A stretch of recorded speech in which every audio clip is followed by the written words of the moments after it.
অত্যন্ত সংক্ষিপ্ত। বিসিবির নির্বাচন থেকে প্রথম বিভাগ ক্রিকেট লিগ শুরু, এরপর মাঠের ৩০ কোটি টাকার মাটি চুরির রহস্য, সব বিতর্কিত কাণ্ডের সাক্ষী বর্তমান কমিটি। দায়িত্ব নেওয়ার ৩ মাস না পেরোতেই বিতর্কের মুখে সভাপতি আমিনুল ইসলাম বুলবুলও। এসবের মধ্যেই বিসিবির এক পরিচালকের মন্তব্য, আগের আমলের দুর্নীতির রেকর্ড ছাড়িয়েছে গেল ৬ মাসে। এমন বিস্ফোরক মন্তব্যে উত্তপ্ত দেশের ক্রীড়াঙ্গন। তবে বিসিবির আরেক পরিচালক উড়িয়ে দিলেন এমন অভিযোগ। ১০০ কোটি টাকা খরচ করে থাকি, এই ৯ মাসে হয়তো ২০ কোটি টাকা খরচ হয়েছে। সো উনি কি হিসাবে বলেছে এটা তো উনি বলতে পারবে, ওনাকে করেন। তো কথাটা হচ্ছে যে আমাদের তো সব এখন ভেরি ওপেন, একেবারে আমি যেটুকু বলতে পারি যে আমিনুল ইসলাম বুলবুল আসার পরে এভরিথিং ইজ ভেরি ওপেন।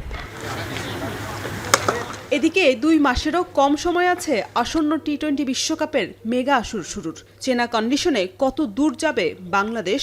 আমরা দেখেছি সাইফ হাসান আসার পরে যথেষ্ট উন্নতি হয়েছে, কনসিস্টেন্সি এসেছে। ইমনকেও নিয়েও কিছু কাজ হয়েছে, রিসেন্টলি কিছু কাজ করেছে কোচরা, ইমাম, তামিম এদেরকে নিয়ে। তো টপ অর্ডারে কিছুটা আগের তুলনায় আরও ভালো কনসিস্টেন্সি, যেটা বলবো, সবাই কিন্তু ভালো খেলে। ভালো দিক যে খেলাটা যেখানে হচ্ছে সেই কন্ডিশনগুলো আমাদের জন্য খুব অপরিচিত না। আমরা ওখানে খেলেছি সবসময়, তা না হলেও আমরা মোটামুটি অনুমান করতে পারি কী ধরনের কন্ডিশনে খেলা হবে। তো সেটা আমাদের জন্য কিছুটা ইতিবাচক।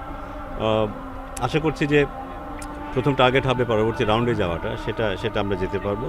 সি গ্রুপে বাংলাদেশের প্রতিপক্ষ ওয়েস্ট ইন্ডিজ, ইতালি, ইংল্যান্ড এবং নেপাল। ৭ ফেব্রুয়ারি উদ্বোধনী দিনে ওয়েস্ট ইন্ডিজের বিপক্ষে মাঠে নামবে বাংলাদেশ। শরীফ রওশন, এখন, ঢাকা।